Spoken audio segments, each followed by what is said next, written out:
So basically, I grew up a statistic, what they call a statistic, and my mom already had 3 kids before I was even born, so I was the fourth child.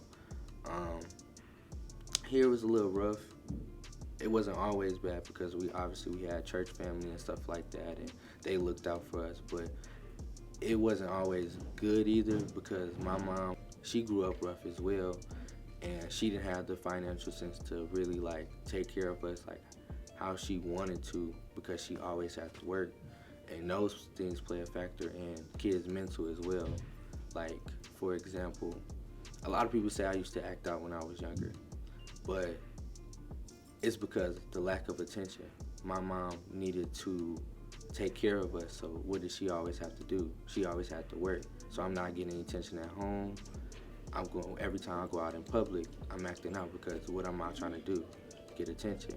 But if she had if she knew about financial literacy as a young woman, having kids would be, she would be in our lives. She would have been in our lives more.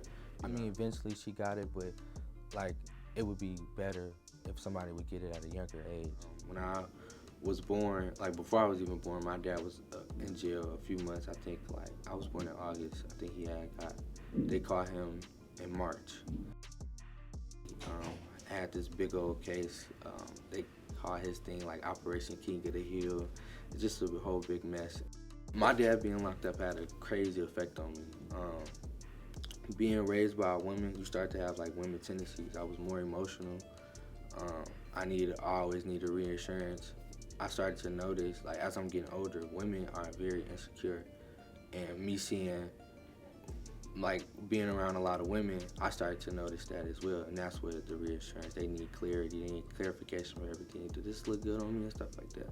I started to have that like growing up because I'm seeing a bunch of women doing it. I never seen a man who walked in a room confident in himself. He don't need no clarification. He know who he is, stuff like that. I never had seen that until I got older, But all those things play a part into it. Not having a lot of attention, it made me feel like I was the only child and stuff like that. But it's a lot of stuff that plays into it. But you didn't let that stop you, right? Oh no, I couldn't, cause I always knew, and I was always taught. I had some older heads tell me they wasn't my actual dad, so they couldn't really take me in like that. But I had a few people tell me like, man, like you could be whatever you want to be. You don't gotta let this affect you. Like I told you, the teacher, Mr. Seegers, who formed this group called Scholars. Like he was a great example for me. Like I still talk to him to this day, and he always just told us like, man, know who you are, be yourself. You know what I'm saying? Don't be easily influenced.